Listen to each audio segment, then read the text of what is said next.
beloved Boss Mike Cervera.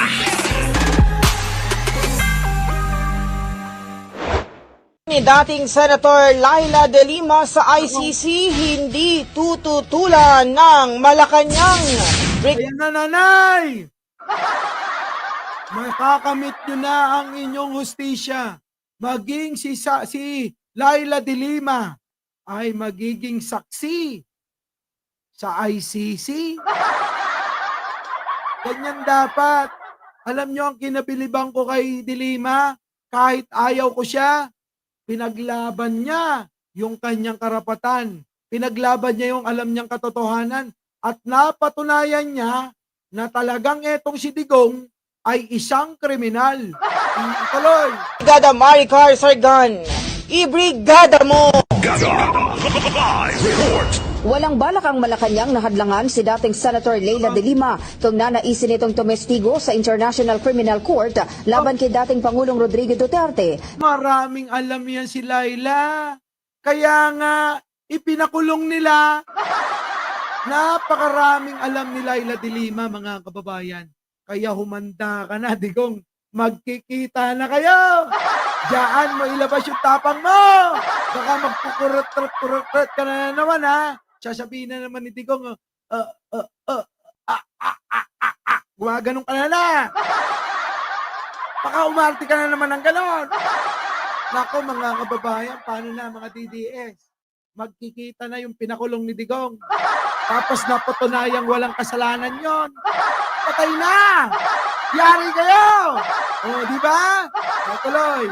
Na nahaharap sa kasong crimes against humanity. Sa press briefing sa Malacanang, sinabi ni Palace Press Officer Claire Castro kung voluntaryong magbibigay ng testimonya si De Lima at papayagan ito ng ICC prosecutors, hindi ito tututulan ng gobyerno. Atay, hindi tututol ang gobyerno. Wala na. Sabi ng gobyerno, sabi ng Malacanang, bahala na kayo dyan. Basura na yan. Ano pa naman ang aasahan natin yan? Kita nyo nga, wala namang nag-rally. Nag-rally, 1,000. Ano mang magagawa nun? Putik na yan, nung panahon nga ni Erap, milyon-milyon.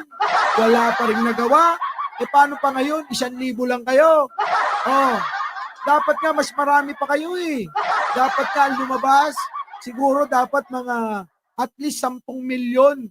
Kasi matagal na yun. 2020 pa yun eh, mga kababayan. 2021, gano'n. 2020.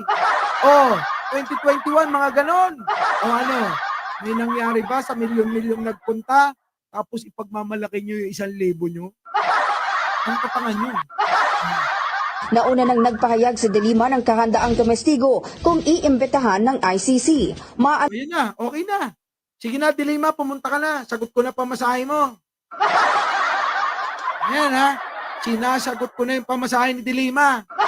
Pati yung accommodation niya. Pati na rin yung food allowance. De Lima, ako na. Ako na magbabayad niyan, promise. Okay ba? Para lang makamit ng mga biktima ang hustisya. Handa na ako. Oo. Magbigay sa'yo. Oo. Nang gagastusin mo para pumunta. Payag ba kayo, mga kababayan? Di ba, no? Huwag kayo mag-alala, kasama ako eh. Nadulas yata ako. Huwag kayo mag-alala, kasama ako. Natuloy. Lalang una nang inimbestigahan ni De Lima ang Davao Death Squad noong siya pa ang chairperson ng Commission on Human Rights. Isa rin siya sa mga naghain ng reklamo sa ICC kung saan ipinadala niya ang opisyal na komunikasyon kahit siya ay nakakulong.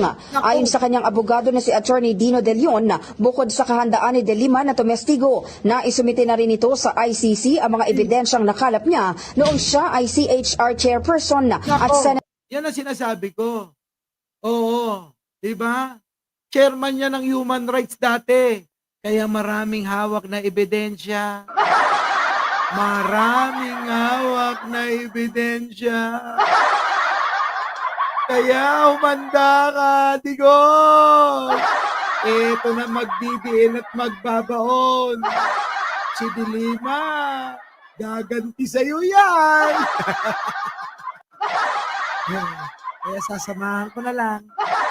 O, tuloy. At chairperson ng Yabang ko raw. Eh bakit? Kailan nagkaroon ng kaso ang mayabang? Si Digong nga, panay ang yabang. Tapos ngayon lang ako magyayabang, tinututulan nyo pa. Yabang talaga. May kaso ba yabang? Di ba? Tuloy. Pero totoo yan. Tuloy. Committee on Justice, partikular sa investigasyon hinggil sa malawakang patayan sa ilalim ng Administrasyong Duterte. Ako, meron nang magsasagot ng pocket money ko. Sabi ni Ruben Gamboa, sagot ko na pocket money, boss.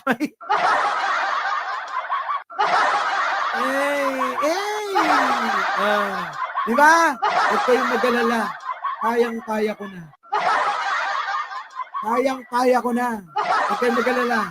Hindi ko kailangan ng tulong nyo. Itabi nyo yan para sa pamilya nyo. Oo. Kasi, sa isang araw, kukuha na ako ng visa. Oo. Kukuha na ako ng visa. Sabi kasi, Mike, Boss Mike tawag sa akin ni Manong Bongbong eh. Boss Mike, kumuha ka ng visa mo, samahan mo si Dilima. Sabi ko naman, pwede bang iba? Kasi busy ako eh. Wala akong pagkakatiwalaan, ikaw lang. Kaya ikaw na pumunta. Nakakatanggi ba ako kay Manong Bongbong? Siyempre hindi ako makakatanggi. Kaya sabi ko, sige na kukuha na ako ng visa, magpa-schedule ako. Pagdating ko, galing Russia, North Korea at China. Yung aking passport, mga kababayan. Hinanda ko na. Pumirma na ako, ng mga dokumento para ipasa. Kaya, schedule ko na. Bukas sa isang araw. Sa isang araw, schedule ko na. Ang bilis, Pupunta na ako ng Netherlands. Digong, magkikita tayong dalawa. Sabihin niyo, yabang ni Boss Mike, Yabang niya, Yabang ng vlogger na yan. Mga unggoy kayo, hindi niyo ba ako nakita? Kasama ko nga, di ba? Kasama nga ako sa Amerika. Pumunta kami ng Amerika para idemanda si Maharlika. Bakit kaya ako napili nila? Kasi ako daw mabait. Mapagkakatiwalaan.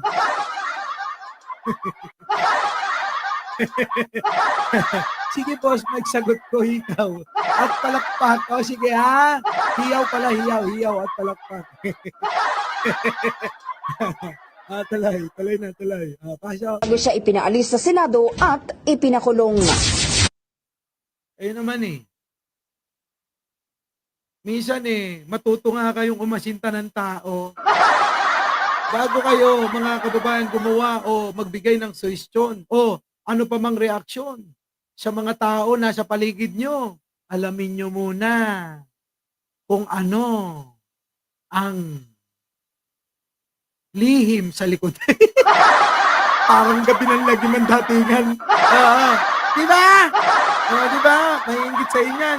Hindi may inggit yun. Ano ba? Tropa yun tropa yun. So, abangan nyo na lang, mga kababayan. Siyempre, pag kumuha ako ng visa sa isang araw, depende na yan kung kailan ako pupunta riyan. Matagal pa naman September pa, mga kababayan, ang susunod na hearing nila. Di ba? Our beloved Boss Mike